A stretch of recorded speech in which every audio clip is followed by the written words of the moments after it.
Welcome back to Mock the Mock, where we take a look at someone else's mock draft. Line. And I'm mocking, giving my views, thoughts, and opinions. We got a great one for you today as Dane Brugler just released his first mock draft of the draft season. So we're going to go ahead and take a gander at that. But what's crack-a-lackin'? It's your boy Broshmo, just in case you did not know. So go ahead, become bro and subscribe. Leave this video a thumbs up if you enjoy the content as always. Let me know what you think in the comment section below, where we have that nice, a beautiful football discourse. Also, hey, The Athletic, they do great work. Go ahead and support them. They got some great guys there, not just Dane Brugler, but they got Nate Tice, one of my favorites. They got stinking Bruce Feldman, who comes out with the Freaks list every year. So they do great work. They do great work. Let's go ahead and get into this sucker with the Chicago Bears going with Caleb Williams. If you're not new to the channel, you know I am firmly in the camp of draft a quarterback at 1, move on from Justin Fields. To me, it makes just financial sense. Go ahead, get a new quarterback on a rookie deal and get what you can from Justin Fields. This last little bit of the season is going to be a bit of a tryout for wherever his next team is going to be. At least that's how I view it. Because imagine, okay, if you continue with Justin Fields, you're going to hit him with the 5th year, right?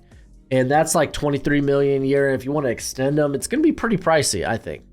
Because, again, this is a guy still with a lot of ability that just things haven't really clicked yet, whether you want to put the blame of that on Fields or on the talent around him or on the front office or even like Luke Getsy. It just has not worked. So you might just need to be like, okay, let's just go ahead, scrub this, start anew. And to be fair, Ryan Poles didn't draft Justin Fields, so he gets to draft his guy. Matt Eberflus gets to draft his guy. If he's still there, I imagine he still is. I think it would take that's a conversation for another story. But I think it just makes the most logical sense. At number 2, we got Marvin Harrison Jr. going to the Arizona Cardinals. You take the best prospect on the board, maybe even regardless of position. Some will say the best non-quarterback prospect on the board. I think he's up there with those guys. Marvin Harrison's a really, really special prospect. Cardinals grab him there. I imagine this is Dane Brugler's first mock draft of the draft season. We're not going to see trades. Just don't think we're going to see trades. So let's just throw that out the window. You take the best prospect on the board. Okay, the New England Patriots take Drake Maye. That's a no-brainer. I don't think Bill Belichick leaves, and I think he is tanking for his next quarterback. Things didn't work out with Mac Jones. They had to sit there. I think it was pick 15. They just sat, waited, hoped a quarterback made it to him. They took one, and it didn't work out. It didn't work out. But here at 3, you get the opportunity to take one quarterback 1 or quarterback 2, because that gap between Drake Maye and Caleb Williams, I don't think it's not as far as it was going into the season. The Chicago Bears take Joe Alt. Oh, this is interesting. I love this. Joe Alt was my OT1 coming into the college football season. But for me, it was like, okay, Joe Alt for me is OT, is 1A to Olufashanu being 1B. I imagine that's going to be the case here. Let's actually read this. A standout pass protector and run blocker. Alt has a massive body with coordinated feet and rare recovery skills, which will have him ready to start as a 21-year-old rookie. I know some people are going to be like, well, what about Braxton Jones? He's been playing real well. Just trade him. Trade him and get what you can for him. You probably get a really good price, better than I think they spent a 4th rounder on him. So I would just do that. I imagine this might... It's hard to say with both quarterbacks off the board. Is this really a trade down spot? Is someone really going to move up? Kind of going to be a big question here. So, if you're the Bears, you probably do want to trade down and maybe get a defensive prospect. But in the early parts of round 1, it's just a whole lot of really good offensive players. So I don't blame them taking one of the best on the board. You can make a case for Brock Bowers, but I think going with the offensive line might be a little bit more where it's at. Listen, I know you love the NFL draft as much as I do, and you're going to want a nice hefty watch list of players during this college football season. Well, go ahead, check out my draft guide. You can purchase it for only $30 by Venmoing or PayPaling me. Links in the description. It's a one-time payment, and you get it for this whole draft cycle and forever and always, technically. It's a Google spreadsheet, so send me your email when you send the payment. I'll get you hooked up. You will see my current prospect rankings and big board, my full evals. And guess what? It updates throughout the whole draft cycle. So it's a great purchase, and it's a great way to support the channel. Washington Commanders, they're going to grab Olu. Doesn't surprise me. Some people are like, hey, man, Brock Bowers would be so fun. That's the sexy pick. But, I mean, the Commanders probably need a change at tackle. Charles Leno will get expensive next year. Currently, I believe he made like $6.5 million this season, which is funny enough. Andrew Wiley's making more. But then it jumps to $15 million next year. I imagine they move on from him. Grabbing Olu will allow you to do that and feel good about it, especially with your offensive line struggles anyway this season. At pick 6, we got the New York Giants going with Malik Neighbors. I mean, this is a tough spot for the Giants. Both top 2 quarterbacks are off the board. You got both top 2 offensive tackles off the board.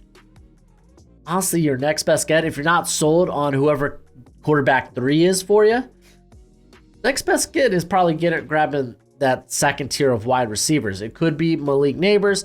It could be Rome Odunze. It could be Keon Coleman. I think they're all in a very similar tier. I think they're all worthy maybe of a top 10 pick. In this case, it's Malik Neighbors. Malik Neighbors has been an utter monster. He leads college football with receiving yards. He's been great. He gives the Giants something a little different, a guy that can really attack all 3 levels of the field and is just phenomenal after the catch. So pairing him up with, Jalen Hyatt, Wan'Dale Robinson, that is a scary bunch. Really is. And it sounds like what you had the Giants GM come out and say, when Daniel Jones is healthy, he is our guy. I don't think that should be the case. If there's an opportunity here at quarterback, I would take it. Again, if you're not sold on quarterback 3 in this class in the top 6, then you probably got to move up for one of the other 2. Oh, okay. Maybe we are sold on quarterback 3. Tampa Bay Buccaneers would go with Jaden Daniels. Personally, I would have done this at 6. But I don't know. Here we are at 7. Maybe it was that comment of, no, Daniel Jones, when healthy, is our quarterback next year. So I don't know. But I like this. Remember, Baker is only on a 1-year deal. I'm kind of intrigued. I want to see more Kyle Trask. He played all of 2 snaps, and it wasn't bad. So I'm intrigued what Trask might bring to the table. Obviously not enough for the Bucs to be sold on him, but they grabbed Jaden Daniels. Jaden Daniels, I think, should be the runaway Heisman winner. It just sucks that his defense isn't particularly good, so they end up with 3 losses, opposed to probably Bo Nix is the next guy in that run-in who has a chance to win the Pac-12 championship. Will be, and then that will push them to the college football playoffs. So, yeah, right now it is Jaden Daniels, Bo Nix, and funny enough, that's probably going to be the argument for quarterback 3, Jaden Daniels or Bo Nix. So I like the pick for the Bucs. You get young at quarterback. You get them on a rookie deal as you continue to. I mean, this is a team with a lot of talent. Chris Godwin, Tristan Wirfs. The offensive line, mainly the interior, needs a little work in, but they have young talent. They have good talent on that roster. That defense has been banged up, but still, that's a solid defense when healthy. So I like this pick for Tampa Bay. The New York Jets go with Brock Bowers, so they don't want to go with OT3. Instead, they're like, ooh, Brock Bowers looks fun. I'm sure Aaron Rodgers loves fun. He does. Looks like a fun guy. So they grab him here. I'm cool with that. He's a top 5 prospect to me. Los Angeles Chargers. Ooh, they go with J.C. Latham. We're going to read this sucker out. The Chargers feel broken with pending changes on the horizon. Fire your coach, Chargers. Regardless, the organization needs to do more to protect Justin Herbert. Trey Pipkins III hasn't been good enough at right tackle. I kind of agree, but I also think Zion Johnson has had his struggles this season as well. Latham is one of the strongest players in college football and also shows the movement skills to hold up in space. So interesting. Rather than taking your shot at the first defender on the board, they go with a tackle. I think that's very interesting. Okay, here's our first defender, though. Tennessee Titans go with Dallas Turner. I'm sure they would have loved to go with a tackle, but we already seen 3 tackles off the board. I think I would make a case, send it here. If you're the Titans, your offensive line is really that bad.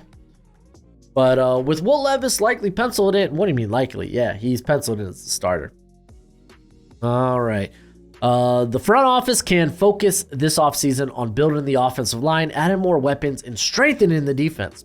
There are greater needs on the roster, but the pass rush has been wildly inconsistent this season. Yes, it has. Yes, it has.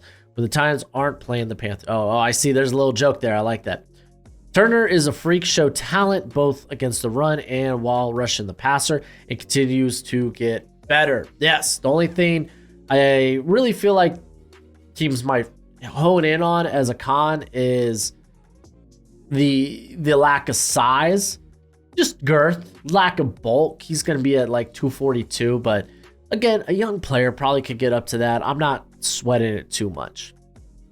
Las Vegas Raiders go with Nate Wiggins. Okay, so apparently we're not confident at this point about quarterback 4. I wonder where Bo Nix goes in here. Michael Penix, I could see not making it in the first round, but I'm curious about Bo Nix. I'm at this point I feel like a Bo Nix truther, and it's kind of weird because I was not that a year ago. But Nate Wiggins, they did cut Marcus Peters, grabbing more talent for the corner position. Always not a bad idea. It's a volatile position. You want to keep adding talent, adding competition. They got Hobbs there. They got Jacorian Bennett, but Amik Robertson's a really good depth option. But I don't mind them going ahead and taking corner 1 in this class. That's right. I said Nate Wiggins, corner 1. I do love Kool-Aid though. To me, I don't think I'm gonna figure out who corner 1 is truly till we get closer to the end of the process. So like after the combine, we'll see. New Orleans Saints take Keon Coleman. I like this pick. Michael Thomas, he's probably gone. He's been injured. You get a nice big meaty alpha receiver to pair up with a Chris Olave, a Rashid Shaheed, and I think they got to figure out the quarterback situation. I don't think Derek Carr is it. He sucks in the red zone. I can't believe you could be that bad in the red zone. Okay, Green Bay Packers. Oh, wow. Terrion Arnold flying up boards. Holy moly, golly gee. Oh, okay. I kind of want to read this. I kind of agree with Packers potentially going with the corner. Kind of makes sense. Eric Stokes Eric Stokes is trying to get healthy. Jair Alexander is another guy who this year I think struggled with shoulder injuries, trying to stay healthy. And they did just move Rasul Douglas. They've seen positive last week at a Carrington Valentine, but still keep throwing talent at the position. The Packers quarterback situation has been in flux, making it a position the organization might look to upgrade this offseason. Green Bay prioritizes athletic traits and competitiveness, which is why Arnold is the pick here despite some disciplinary tendencies. Undisciplined tendencies. Arnold will be ranked higher on some draft boards than his teammate. Oh, Kool-Aid McKinstry. Shout out here. I imagine he's probably the next corner off the board then. Okay, the Rams choose to keep Latu in Los Angeles. Again, if you don't like OT4 in this class, or you don't want OT4, you go ahead and take a shot at some of the edge rushers in this class, and I think that's fine. Latu would be a very good pick, I think, for UCLA. Keeps them in UCLA, but keeps them in LA in general. But now you got a really sick pass rushing duo with Byron Young, who's been very, very solid. And you're really starting to get help around Aaron Donald on that defensive line. Kobe Turner just had a good game last week, so don't mind it. The only thing I could see shooting Latu down boards is the neck injury. Rome Odunze going to Cincinnati Bengals. If he's available for the Bengals, I say take it. I really don't think T. Higgins is going to be a Bengal next year. I just don't. So take a shot, replenish that position with another first rounder. Rome Odunze is in that tier with your Keon Coleman, with your Malik Neighbors, in my opinion. So this would be a phenomenal pick. All right, we're on to 16. We're halfway through this sucker. All right, Buffalo Bills go with a tackle. They're going Armarius Mims. It's nice to see Mims high on a draft board. I'm a big Mims fan. The Bills' offensive tackles Deion Dawkins and Spencer Brown are only under contract for one more year, so the front office might look to draft and develop at the position before it becomes an immediate need. Mims is still very raw, but he has the traits to grow into one of the best players from this draft class. I agree. I love Armarius Mims. I think in terms of tools, size, athleticism, strength, like he's a freak. He's a freak. Unfortunately, the ankle injury earlier this year kind of cost him some time, but he's back. We're going to see him against Bama this week. Oh, that's going to be fun. He's going to be taking on your Chris Braswell and your Dallas Turners. It's going to be dope. Bills, I feel like could go a variety of different ways, and I'll be okay with it. Like Jon Newton wouldn't be a bad option. If they do want to address corner, Kool-Aid McKinstry wouldn't be a bad option. I mean, at this point, you just saw Rome Odunze get taken off the board in front of you, so do you really want to go with the next tier wide receiver just yet? You can make a case for edge. We still got Chop Robinson and Jared Verse on the board. Oh, speaking of which, Arizona Cardinals take Jared Verse. I love Jared Verse. Jared Verse, I think his game his game was a lot more all around this season, but I do think that he will probably shed a few pounds, maybe be like, yeah, my playing weight's more of a 255 rather than a 260, 262, which is what he was at this year. But he has really been dominant down the stretch here, showing why he is a first round talent. And I think the Cardinals need some pass rush here. You can make a case for Jon Newton, and I think that's A-okay. I'm a big fan of Jon Newton. Cardinals, really, I think you just want to go defense with this second pick in the first round. Denver Broncos go with Kool-Aid McKinstry. Ooh, very, very interesting. All right, so 3 years ago, Patrick Surtain, the second, fell into the Broncos' laps and since has grown to be one of the top corners in the league. McKinstry took over Surtain's role in Tuscaloosa, and 3 years later, a talented Alabama corner might once again fall to the Denver Broncos in the first round. Okay. I think Dane Brugler's writing the script here at this point. Nice story, but yeah, I mean, I guess if you want to get someone you are very confident at cornerback to, you could go in that direction. The value feels good. It feels right. Other areas that they could go, I don't think there's many. Like the Broncos, you kind of feel like wide receiver, maybe tackle. You can, corner, edge. Like Chop Robinson would be on the mind here too. So like, there's a variety of different ways they can go. The Atlanta Falcons actually are going with Chop Robinson. Wow. Right, so a player with a wide projection range. Robinson's body at work says third round, but his ceiling of flashes point to round one.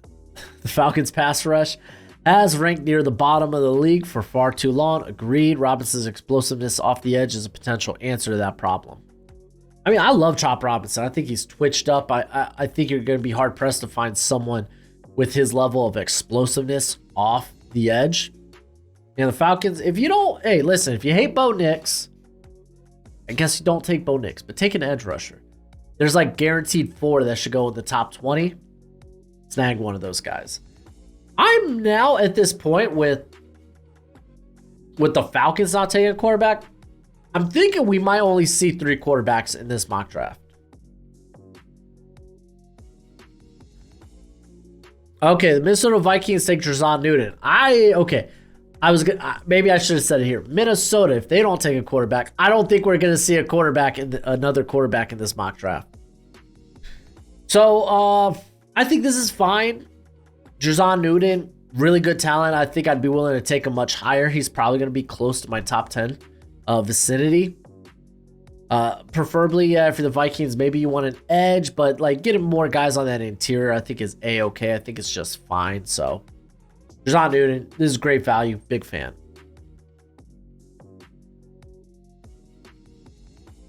Whoa, I just read this. With his lack of size, Newton isn't a consensus first round pick. Some teams believe he's more of a second rounder. I don't know about that. But I mean, Dane Brugler has his ear to the NFL a lot closer than I do. So who am I to say anything? Indianapolis Colts take Tyler Guyton. Okay, they grab a tackle. I mean, they have Braden Smith. I think they've seen good from Bernard Ryman. So,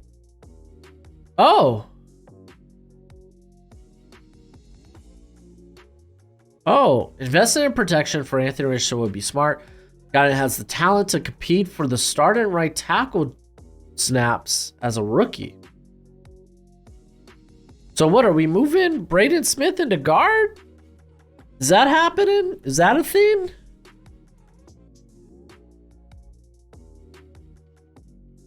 Here, I'm just pulling up. Does he got a contract up that I'm not aware of?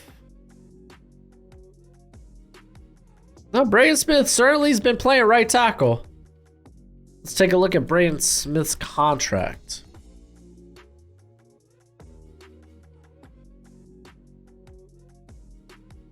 Braden Smith is signed through 2025. They can't get out on his deal next season. They could get out after 2024, where it would be you only take a $6 million dead money, and you'd free up $10 million. I'm just gonna say that one's interesting.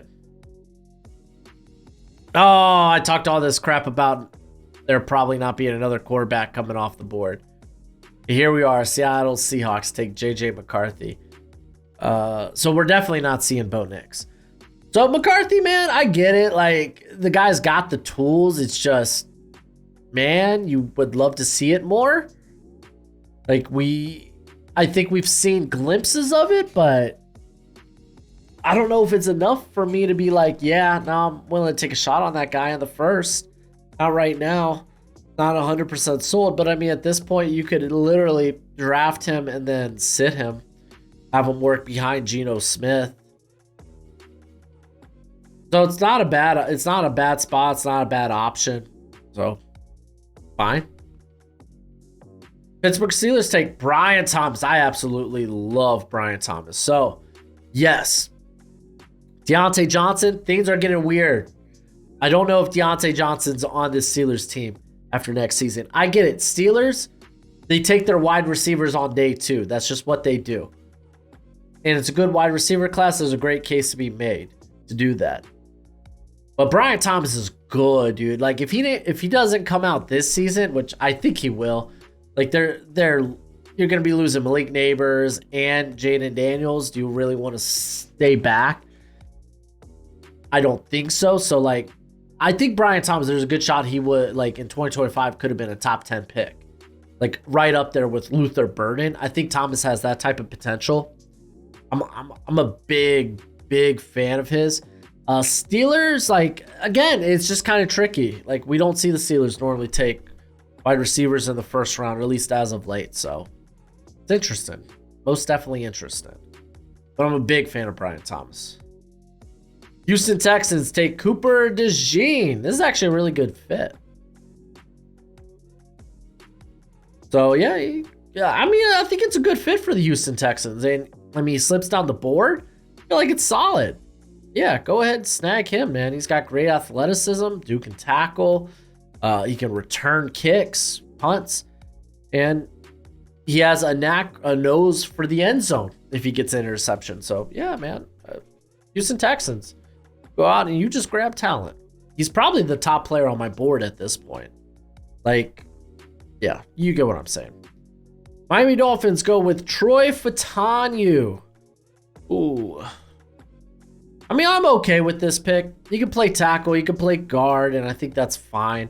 Miami has a few question marks on its offensive line. Yeah, we do.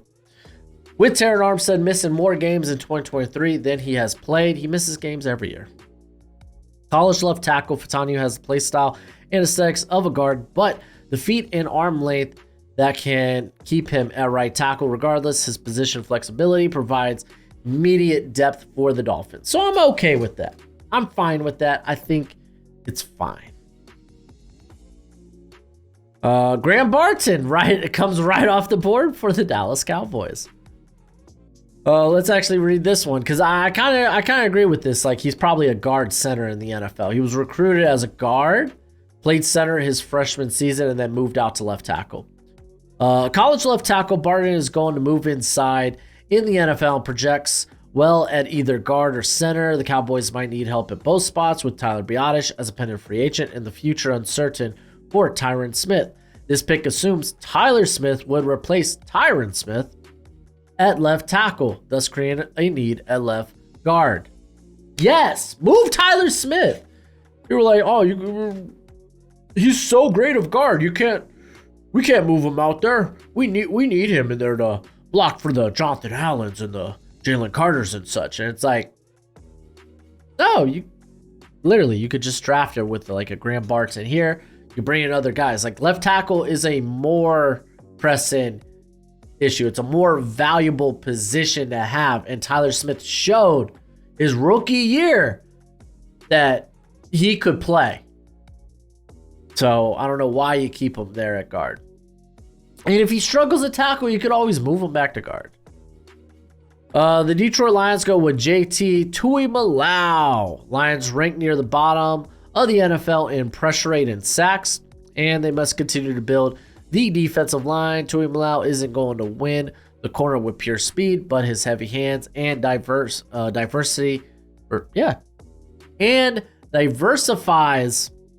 his attack with leverage and timing to affect the backfield. So, yeah, no, I agree with this. I'm kind of curious if we'll see another corner come off the board. So let's keep an eye out for that sucker. Jacksonville Jaguars, Emeka Egbuka. I think that's fine. I like Emeka Egbuka. You're going to be playing him. I don't know if Calvin Ridley stays. Because I'm pretty sure, I'm pretty sure he's a free agent. But I don't know if his contract got pushed back from last season since he didn't play. I don't know. That's going to be something interesting to watch. But Jaguars grabbing a receiver, I think, would be really good in the first round. Kansas City Chiefs go Patrick Paul. Not wild for Patrick Paul. Shoot, matter of fact, did my boy Wanya Morris get some snaps recently?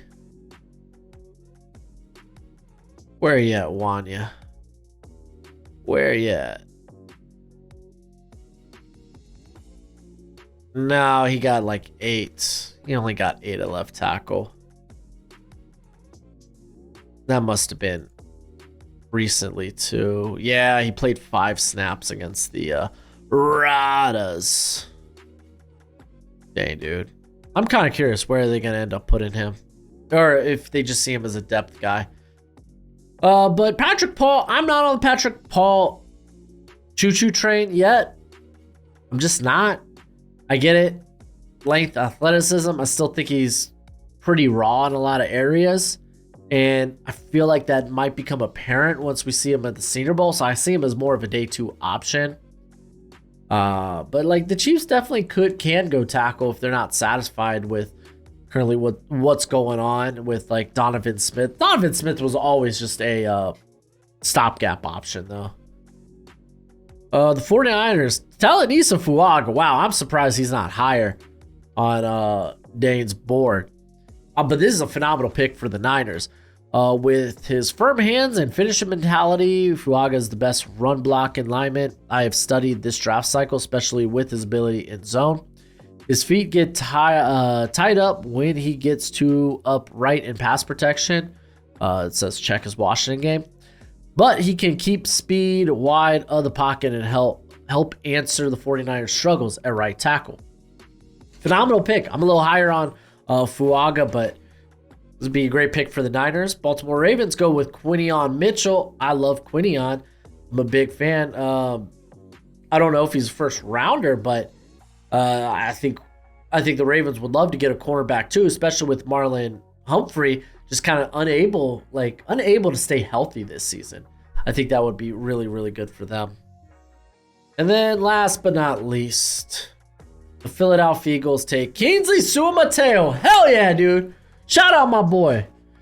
Educated guess. Eagles offensive lineman Jeff Stoutland is going to be love-struck once he gets his eyes on Suamataio's tape. Yes, the BYU left tackle is young and will need time, but Philadelphia drafts with long-term plans in mind. Suamataio has the talent to provide depth as a rookie and the upside to be an impact starter down the road.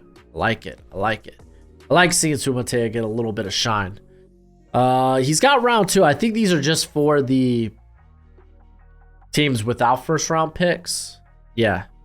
So he's got Jordan Morgan. Interesting pick here. Like, I get it. Like, Kem Ikwanu hasn't had like the best year.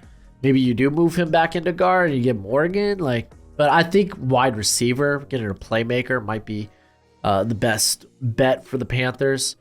You got Tyleek Williams, big fan of Tyleek, man, with Shelby Harris, Maurice Hurst, and Jordan Elliott set to be free agents this offseason. The Browns might be looking at defensive tackle with their first pick in April. Williams has been a disruptive force for the Buckeyes in 2023. Equally effective stuff in the run and putting pressure on the pocket. Yeah, Tyleek's pretty solid. But let me know what you think in the comment section below. That's it for the video. Go ahead, do that YouTube thing. And as always, until next time, be easy, my friends. Later.